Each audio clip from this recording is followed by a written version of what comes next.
Hey, Chad, good. Love the Wheel of Fortune there. It's awesome.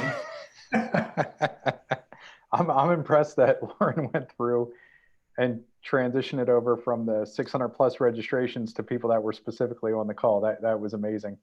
Yeah. Quick pivot there. So, um, want to introduce you here, Bob, and let you fill in any blanks that you think are necessary. Okay. Then I want to ask you some specific questions about what you did in a very short period of time with your private practice as well. So everybody that's watching this right now, this is Robert Kowalick. I always call him Bob K. Bob is a husband, father of two, right? Dog father of two or three. One dog, three grand dogs. Okay, great. And the dog father is a behind the scene joke for everybody. I am the dog Um, father. Bob is a physical therapist. He's married to a physical therapist, and your son is a physical therapist. Yes. Uh, um, Bob was an extremely successful private practice owner that I'll be diving into here in a second. But in the state of Michigan, built a very successful practice, transitioned out of that practice and into the world of revenue cycle management. And commonly, private practice owners think of that as billing. I would call him our resident expert in terms of all things billing and financial management. Anything else that you would like to add in there, Bob, in terms of your introduction? Not to leave my daughter out, who has her MBA and she's a consultant in healthcare. So she's very dialed into all the healthcare trends and stuff. So the whole family is all into helping private practice just not just be surviving, but try to thrive and be scalable and be stable. So Excellent. yeah, we're I think you pretty much covered it. My purpose in life at this point, after selling a pretty big practice, is to just help other private practice owners have the kind of success that they're after. Stay in the game. Don't feel like you have to sell. Optimize your practice, stabilize your practice, make your practice scalable. Everyone's here to grow. And how I really fit into this is being really part of the infrastructure about what you need to have to build and scale and grow on, right? So to really maximize the value of that. Yeah. So for everybody that's watching this, I think it would be super essential for them to understand that you actually did this in real life. And I know that our topic here is how to grow EBITDA that you started talking about, but can you take us back to I think it was 95 or 96 when you opened up? Can you talk us through what exactly you did in starting and growing your practice in terms of that EBITDA and what you ended up building there with your team in a short period of time? Okay. So I started with a startup, scratch, 2 employees, grew to 10,000 visits a month in about 4 years. I tell you, the single most significant thing that drove that kind of growth was that we essentially found a way to do what you're all doing now through taking advantage of direct access, right? So we didn't have direct access at the time. We were an outpatient sports and orthopedics clinic, so I employed a whole bunch of athletic trainers, stuck them into high schools, and essentially created a model where we kind of controlled or owned the patient, right? We were the hub for musculoskeletal health. If someone needed a surgery, a high school kid in the area, we referred them out to the orthopedic surgeon. We were not dependent on the referral coming to us. We became the center of musculoskeletal healthcare and created a referral out network. And that's what really drove my success is being in that driver's seat in terms of who the community wanted to come to see to solve their musculoskeletal problem.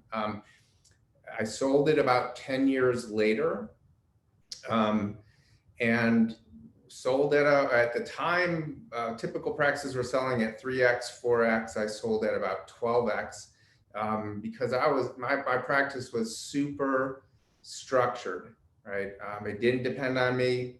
We had systems, we had infrastructure, we had process, we had just bulletproof revenue cycle at the time. it was a big practice, 10,000 visits, about $100 a visit a month, or I'm sorry, $100 a visit. And we gave no money away. We left no money on the table. My bad debt was 0.04%. That's $400 per million. And that's by creating systems and process and having data and all these things that are still entirely 100% totally relevant and important today. Great.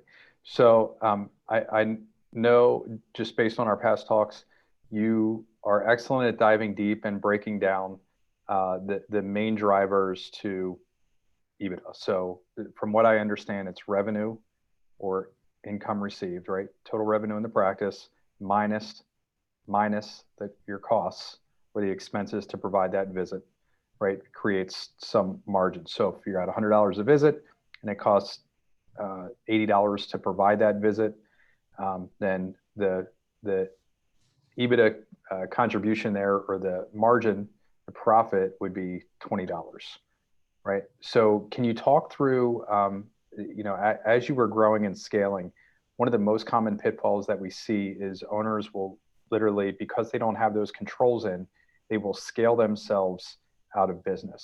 So can you talk about, any challenges that you overcame there, what you learned along the way, or the big things that you see owners missing as they're growing and scaling and they don't have solid controls in?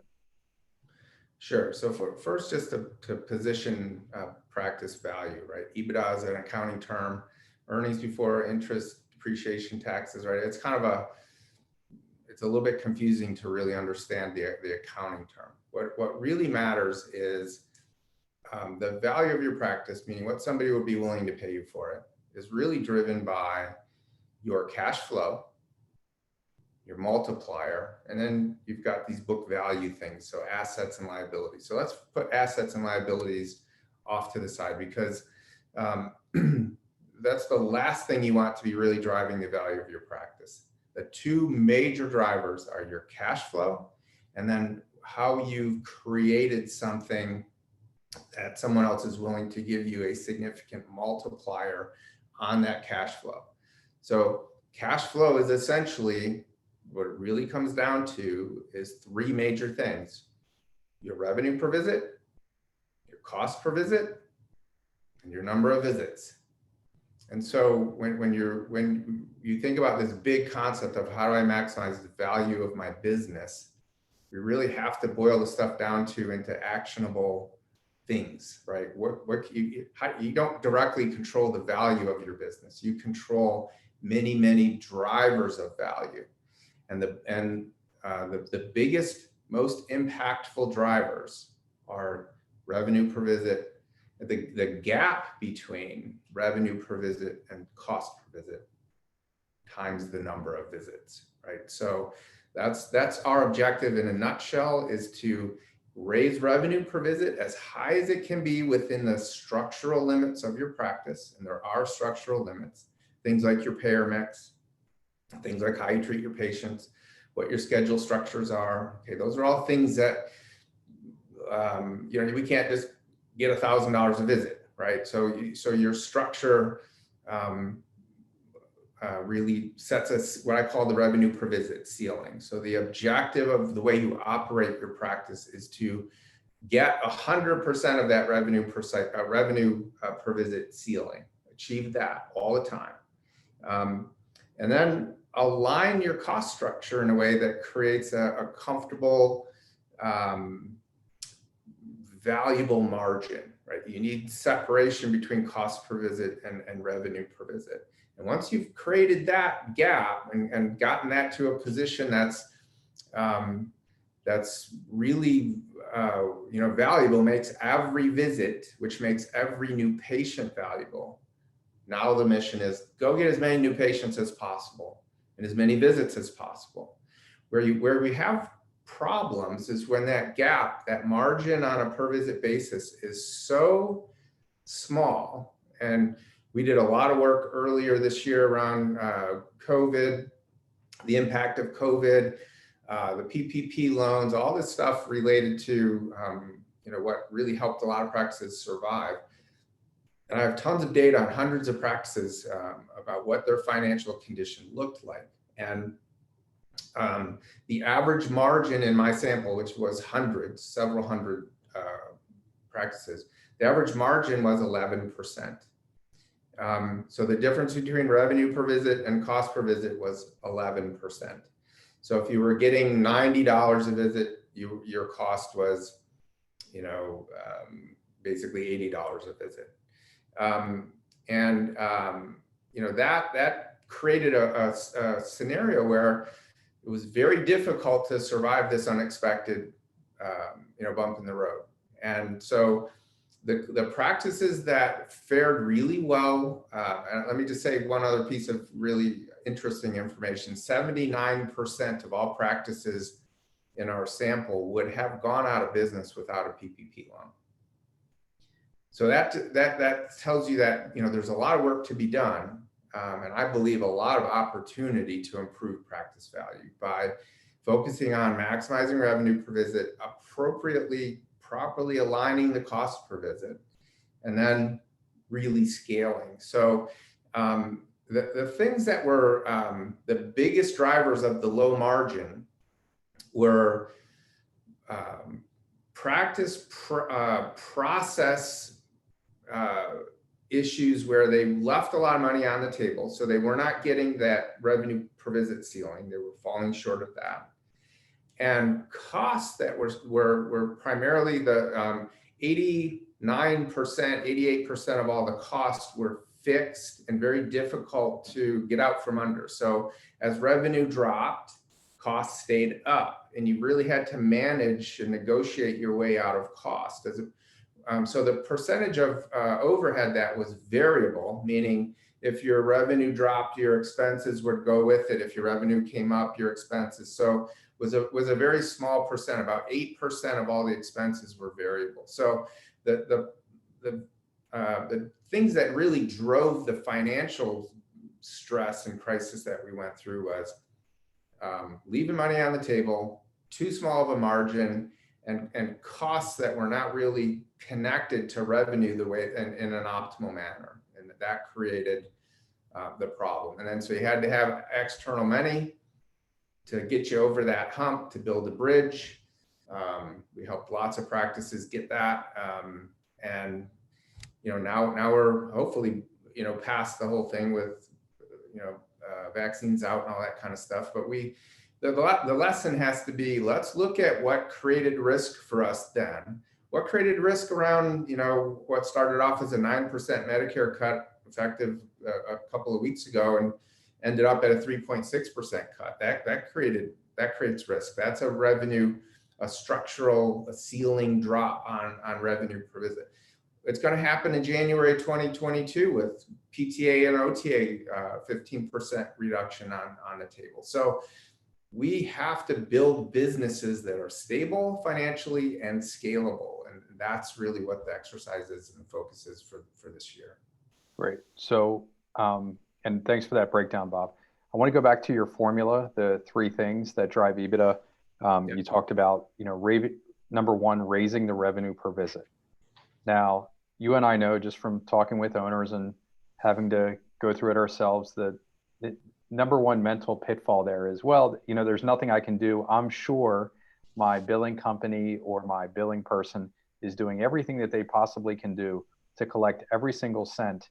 And, right now we're in this range of $70 to $90 a visit, depending on the payer, right? And I just hear that as bad control, right? You weren't running a 10,000 visit a month practice with that, or you're not scaling successfully with that sort of control. So how do you help an owner see that their $77 revenue per visit, that they're leaving money on the table there? Because I know nearly 100% of the time they are. Yeah. Number 1 is data. Okay. So you have to have good data that really accurately reflects what your reality is. And a lot of owners don't really use, it's difficult to get good data because there's so many softwares that everyone are in, and there's varying degrees of how well softwares provide useful information. The EMR, medical billing, PT billing, software world evolved from the viewpoint of collecting on claims, not managing businesses. And some do a lot better job at giving you good data, but I've yet to see a system, though I think there are some that are really much better at it than others, that give you kind of the information you need to know what's going on. So we know there's three critical data points that you need to have in what I'll call revenue cycle. And let me just say that don't think billing. Billing is a part of revenue cycle. Revenue cycle is anything that impacts and everything that impacts if, when, and how much you're paid. Okay, so you have your clinical operations obviously impact how much you're going to be paid, right? Clinical documentation, charge capture, how you document, code diversity, right? Time-based rules you're being used, software setup, systems. What systems are you in? What clearinghouse are you through? Front office operations, patient registration, eligibility, managing authorizations, credentialing. I can go down the list. There's many, many, many things. Then you get into billing, proper coding, supportive coding, claim submission, posting correctly, managing your accounts receivables, the timing of follow-up, the process of follow-up, the reports, the data, all this stuff is revenue cycle. And you need to optimize your entire revenue cycle. So 3 top level, really key metrics to know how revenue cycle is going that you have to monitor all the time and look at how these data points move relative to each other. First is your revenue per visit. That is the super driver of practice value. Second is your, it's a metric, I call it ADO score. ADO means average days outstanding. So you need to know in your accounts receivables, how long on average it's taking you to get paid. But that's not good enough. You also have to know, based on your payer mix, how long it should take you to get paid. And there's ways to know that. And so we calculate this on everybody. So we start with how long is it taking compared to how long should it take? And that relationship, it creates a percentage. And so you generally want to have an ADO score of 100%, meaning if it should take you 20 days to get paid, it is taking you 20 days to get paid. If it should take you 30 days to get paid, it is taking you 30 days to get paid. You have to know both sides of the equation. As a PT, how do you know what any physical capability is out of the context of what normal is, right? You have to know what normal is to start with. And you can't just have your number, oh, I'm 40 days. People tell me that's great. Well, it could be great if you have a high percentage of workers' comp or slow payers, right, by contract, but it's terrible if you're 100% Medicare. You could be as low as 10 days on Medicare. So you have to know the context, and this is payer mix driven, which ties into a lot of data, and we could talk for a long time about that. But so you've got your revenue per visit, you want to minimize time in accounts receivables. Your key metric for that is that ADO score, the relationship between how long it is taking and how long it should take. And then your third thing, and this might sound weird to you, but it really does come down to how efficiently your billing processes are executed. You have to understand time investment in billing process. And I'm a data freak. We've collected time on 27 different tasks in billing for 7 years now. I have millions of minutes, and I can relate the time needed and the distribution of time to the kinds of problems that create trouble for billing, right? So you have to look at your billing as not a simple processor of claims, but an indicator of how well the entire revenue cycle is working. And to do that, you have to measure the time being spent at a process level. So the efficiency of your billing operation is a critical indicator of how everything is working. And so just to make a quick example to understand that is if your credentialing is out of whack and you got non-credentialed therapists treating patients and you can't get paid, how does that impact? The biller still submits the claim, the biller still tries to get a claim paid, the biller still does follow up, but there's no money. That's an extreme example. If you have an authorization management problem and you're exceeding authorized visits, that causes your billers to spend a lot of time working on claims that there's no dollars attached to. So the time per dollar or the relative time per visit in billing is a critical data point to have. And if you monitor those 3 data points relative to each other, it's very enlightening about how things are going. Each one of those has a lot of sub metrics and things, and this is what we're kind of building for people to try to help them understand. And we break it all down like this, and we look at this stuff all the time. But there's a very, very high correlation between ADO scores above 150% and revenue per visit loss. I can tell you that for years now, getting involved with practices that have 200% ADO scores, meaning it's taking twice as long as it should to get paid.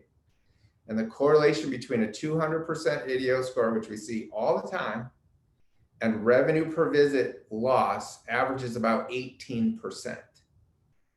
Okay, so as you improve the processes and things that you need to bring this ADO score down to where it should be, revenue per visit goes up. And I have years and years and years of data that show the correlation between it's taking longer than it should to get paid, and it's holding your revenue per visit down. And so the first focus, the low-hanging fruit, the real high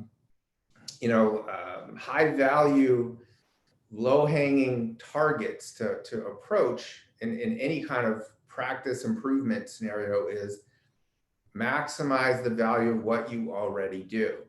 Don't leave money on the table. Don't give it away. Have the right data, know your situation, optimize all these processes that impact revenue, and then grow like crazy, right? So there is tremendous opportunity. We commonly and regularly raise revenue per visit without changing payer mix, without changing how you treat, by just stopping all the things that leak revenue. And there's many, many ways that happens. Great. So I think you crushed revenue there, variable number 1. Along those lines, you talked about an 18%, on average, owners were basically leaving on the table in revenue per visit. Quick math, if I'm at 11%, the average in your survey in terms of margin, I'm guessing that takes me not just to 29, but it's like 32 or 33% margin with that 18% reduction or 18% improvement in revenue per visit. It's almost all margin is what I'm trying to say.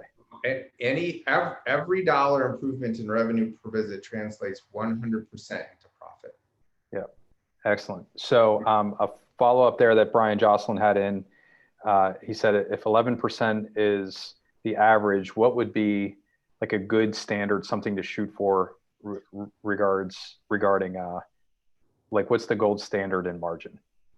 Yeah, I would say that a healthy, at least allows you to be more stable, is over 20%. Okay, I mean, I think your first goal would be to get to 20%. If you're below 20%, that should be your first real major milestone that you're headed for. 25% is very achievable. Physical therapy private practice, you're never going to have 100% margin, right? You're never going to have 80% margins. You're not going to have software company kinds of margins. But 20, 25, maybe even 30% is achievable. There is a relationship between scale and margin. So for any given fixed overhead, the more revenue you can add on to that, the bigger your margin gets. And then you get to a certain size where you have to make strategic decisions about, I need to increase infrastructure to grow again.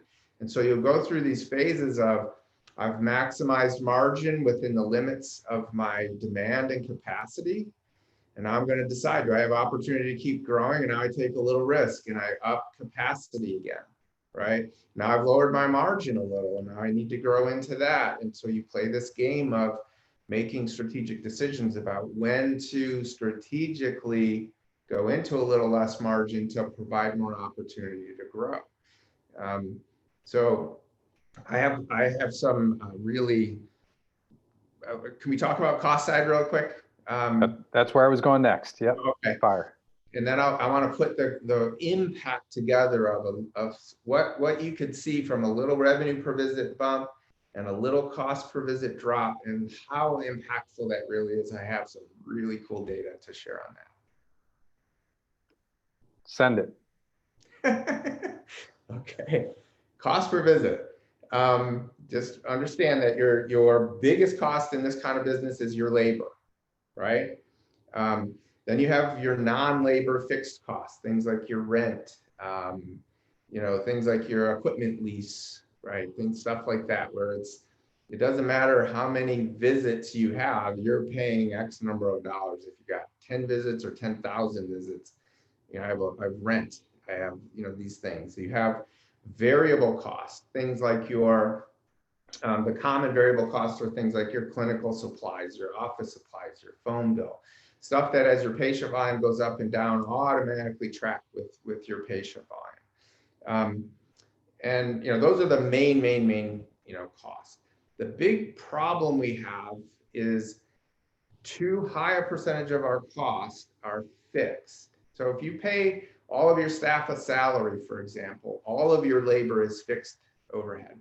If they treat 10 patients less in a week, you didn't pay them any less. That's a fixed expense, just like your rent, right? So the challenge, and it's cultural. Chad, you could talk a lot about that, right? How you align the culture of your workforce with essentially aligning risk and risk share with your people. And the practices that have done that successfully, that have taken a good chunk of their labor cost and aligned it with the revenue, are more scalable and more stable. It's super important. The 2020 was the pandemic year, right? The COVID pandemic, but it showed us that we have a margin pandemic, we have a data pandemic, we have a structure pandemic, we have all these things that it brought light to. And to me, as challenging as it was and as hard as everybody had to work and as stressful as it was, step back, use good data, learn from the scenarios that you're subject to, and evolve, right? You want your goal is to have a business where you could grow scale and profitability all at the same time. So I need to peek at a spreadsheet real quick. Hopefully you guys can still see me, right? I'm going to just throw some numbers at you. I'll give you a typical practice scenario, okay? So here's the drivers, and anybody that would like to have me do this for them for their specific practice, just send me an email and I'll connect you to this and plug you in. So if you're doing $90 a visit, you treat a patient 10 times on average, you're the national average 11% margin, you do 800 visits a month, which means you have about 80 new patients a month. Your therapists treat about 200 visits a month. Your labor costs are around 55%. And if you were to sell your practice at a kind of average multiple today for this kind of practice, you might be looking at a multiplier of 4x. Okay, so have a mental picture. How do you compare to that scenario? We can change these variables very easily, but if that's the scenario, if that's who we have, a 5% increase in revenue per visit and a 5% decrease in cost per visit raises the net value of your new patient. Okay, your positive cash flow on a new patient is raised by 86%. Okay, in the scenario, the net value of a new patient is $99. That means after all of your revenue and all of your expense, what you profit from a new patient at 10 visits, 99 bucks. Raising revenue per visit 5%, lowering cost per visit 5%, increases that to $184. That's an 86% in net value of a new patient, which translates into 100% extra profit. And if you drill this down into, now your margin went from 11% to 20%. Your cash flow went up significantly, and that's the main driver of practice valuation. And that would return to you at a 4x multiplier an extra payment of $700,000. So I can tell you that it is time very well spent to look at how could you start to marginally bump revenue per visit up and cost per visit down. The return on that investment is unprecedented. It is just enormous. This math is solid. And now you talk about, now I can scale that, right? Now I'm going to get more new patients on that valuation, on that value of a new patient versus where I'm at. It compounds itself just tremendously. The impact it's astronomical. And I could run every scenario you could possibly imagine on. I can tell you when we take new clients in who are really just, not to beat around the bush, they're just terrible. They're in an awful condition. Room for improvement. Room for improvement. I've seen 800% ADO scores. 800%, meaning it's supposed to take you 30 days to get paid. It's taking 240. I'm not kidding. That's the worst I've ever seen. 800% ADO score. Bringing that down to 100%, increased revenue per visit, 50%. And it was all there to be fixed. You didn't have to buy anything, change much, except for really, really implement better processes, better structure, controls, things like that. So if you're feeling really, really good about, that you've maximized that net value of your new patient, it's time to really focus on scaling and growing. If you're feeling like you've got some room for improvement there, it's time to really focus on moving that revenue per visit up through process optimization, through plugging all the leaks. There's a whole list of things. There's many, many things that have to be looked at. Aligning cost structures better, driving that down has huge impact. And then now you've got something much more stable to really scale and grow on. Two quick questions. This is really a recommendation from Cindy. I think you're going to need some time to build this out. Are there some baseline benchmark metrics that you can share, Bob, for some of the key billing processes? I know you listed 27 or so processes in terms of time that it should take for various tasks.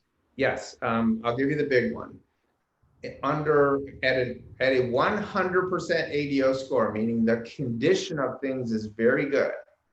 You're never going to be perfect, okay? There's always going to be claim here, claim there, whatever, right? But I'm saying that your condition is very good. Accounts receivables work should consume about 40 to 45% of all of your billing process time. So if I have two billers, both 40 hours a week, essentially one of them is nearly full-time on AR. Great. If you're already close to perfect. If you're at 200% ADO score, you will need to increase the time in accounts receivables management to bring it down by triple. It's just the fact of life. So the amount of time is directly related to the condition and your volume.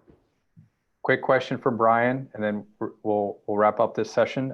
So in terms of labor cost, is there a formula to determine the right salary?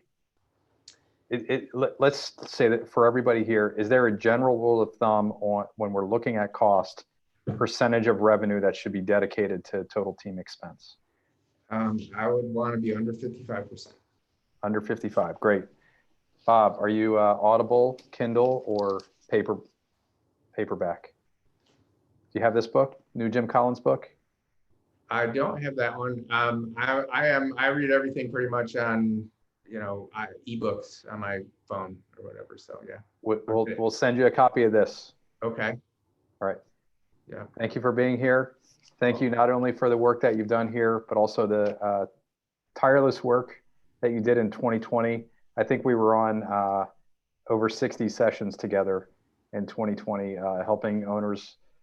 And I mean, most of those you were bringing your A game for, helping people, and many of the owners here navigate PPP, HHS funding, financial planning. It was an emergency. We had a huge, huge crisis for many of us, and you helped us survive. So everybody, if you give Bob some love in the chat, that would be great. Hey, while you're loving me,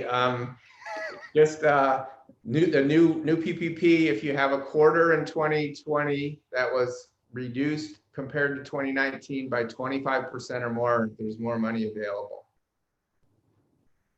That should be all of us. Yeah, so there's more money available, even if you already got a PPP loan. Under $2 million max loan level.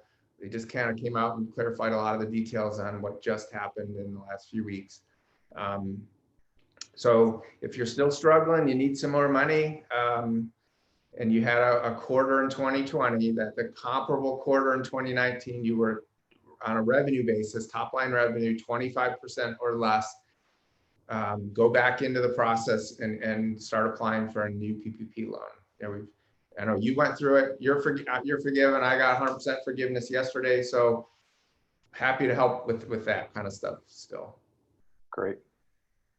Thank you again, Bob. Okay. See you, Chad. See you. Awesome. All right. So I did not launch a poll after our last break for Haynes dry needling and breakthrough manual. So if you are interested in learning from them, before we move on, go ahead and let us know. They will reach out to you directly. Again, you won't be added to their email list. Don't worry about spam. These are our breakthrough partners. They're doing amazing work. While you fill that out, I'm starting to see quite a few come in. That's amazing. And we will go ahead and hear from our next partners. We're going to hear from Raintree, Weave, and BCMS. And then, as we've been doing, we'll get back to the wheel of names.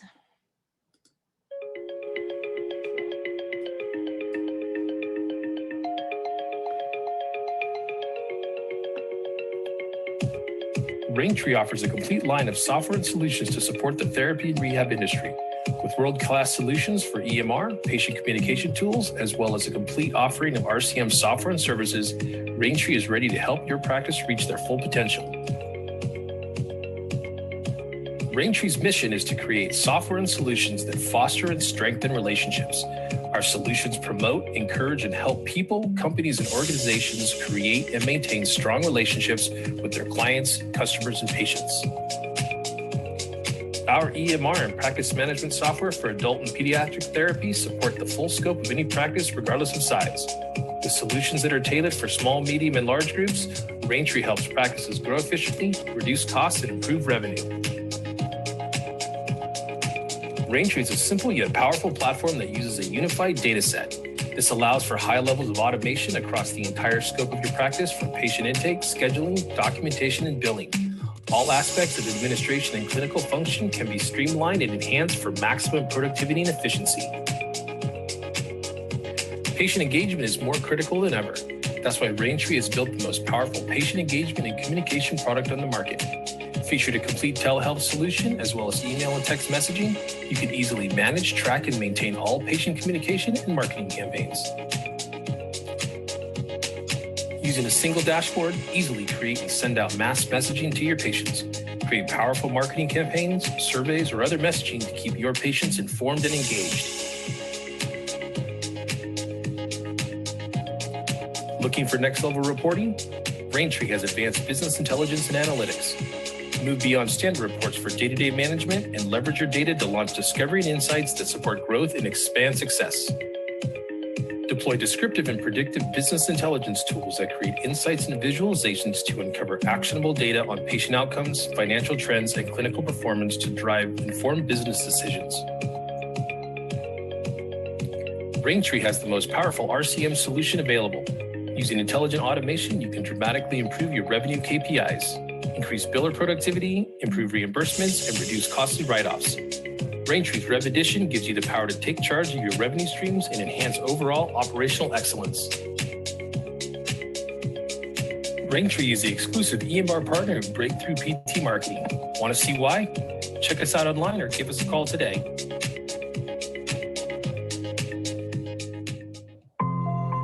Patient relationships matter, and showing patients you care makes them feel valued, which in turn benefits the practice.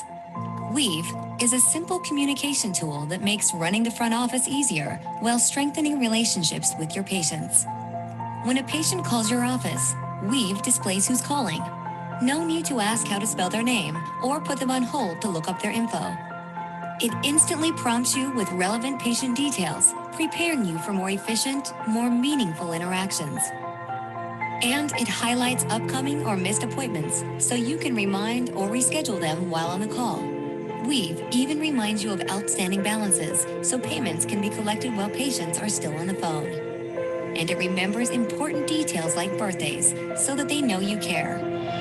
With Weave, staying in touch means real conversations that help you be more efficient and provide the service experience patients want. And checking the schedule can happen whenever, wherever you want. Weave makes life simple for you and better for your patients from the moment they call to the moment they walk into the office.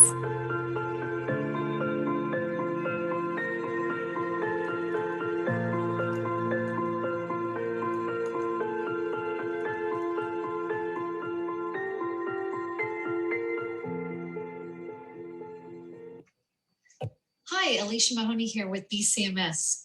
We're a compliance consulting firm and we've been in operation since 1986, and our compliance program is considered to be the gold standard in our industry. So today I ask you, are you running your practice naked?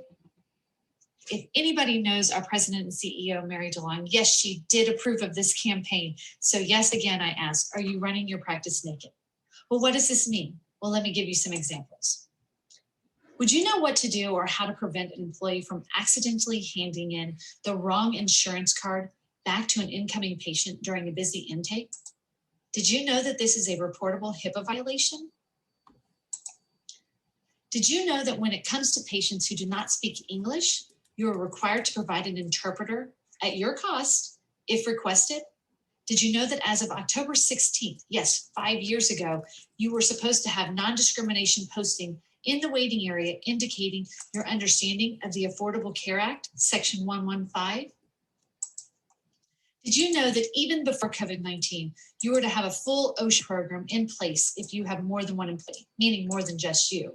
Things like PPE, staff training, incident reports, hazard communication plans, cleaning and disinfecting protocols. It's all about work safety for your employees and patients. Do you have these things in place? Do you have them in writing? Are your employees trained?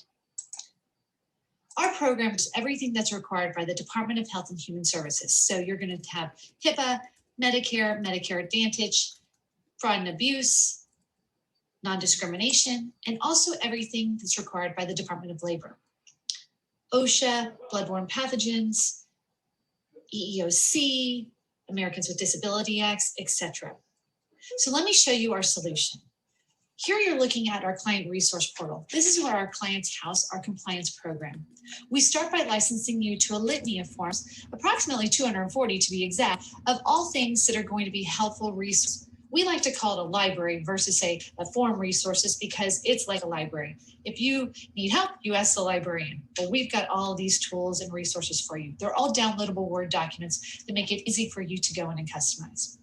We also provide you with state-specific resources, so you've got that per your state. Your program is actually housed under your own clinical name. You've got your own personal silo where staff can log in and view your policies. We're going to provide you with checklists that are going to help you throughout the year, but also with 6 fully written out policy manuals. You're going to have a business office manual. It's going to look like this. They're fully scribed. We're going to have a clinical operations manual, environment, health, and safety manual that does cover COVID-19, HIPAA, human resources, and of course, an employee handbook. All of these are going to be customized as during simple tools that we provide you with. Up here is, sorry for the scroll, up here on this, we're going to provide you with simple customization instructions that are right here. We know that you went to school to heal people, not to read regulations, so our steps are concise and easy to follow. We have training videos on each step. The first step is the crux of the program, which is going to be filling out 6 questionnaires. If you have more than 1 location, you would fill out the last one to help with the clinic-specific information. When you're clicking on these questionnaires, it's going to take you to simple questions to answer. We do hold your hand through this process, though, so don't feel like you're left alone. You'll be able to come in and easily start to date, check boxes, and see what you exactly do. Okay, so you're able to come here and you'll see if you use an electronic scheduling system, you would click here and we're going to give you that language. Once you've submitted your questionnaire, you're going to end up having your fully scribed program, which is going to be right here for your staff to review, etc. So again, I come to this question as earlier. Are you ready? Are you covered with these following terms? Are you covered with the Department of Health and Human Services and the Department of Labor? Or are you running your practice naked? If you feel like you're running your practice naked and you want to learn more, please click on the Learn More button or email me at mahoney@bcmscomp or call me directly at 713-899-9812. Again, that's Mahoney A, MAHONEYA @bcmscomp.com. Thank you very much. We appreciate the time. Awesome. That was BCMS, Weave, and Raintree. A poll is launching right now. They will reach out to you directly by the email that you've registered with us here today. You will not be added to their email list. Go ahead, let us know if you'd like to hear from BCMS, Weave, or Raintree. And then we're going to do one more giveaway. Let me check what's on.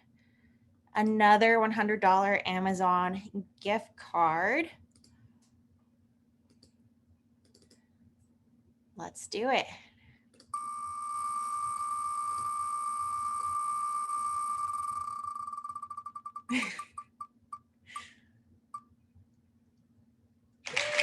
Rob.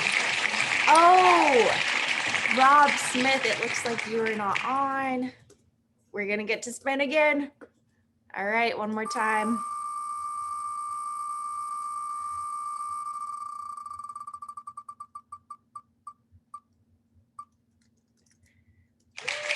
Chris Alford. Yay, Chris is on. Perfect. I have your name written down, Chris. We will get you that $100 Amazon gift card here in a bit. But right now we are going to bring Dave Delvecchio on and have a chat about opening de novo clinics. There he is.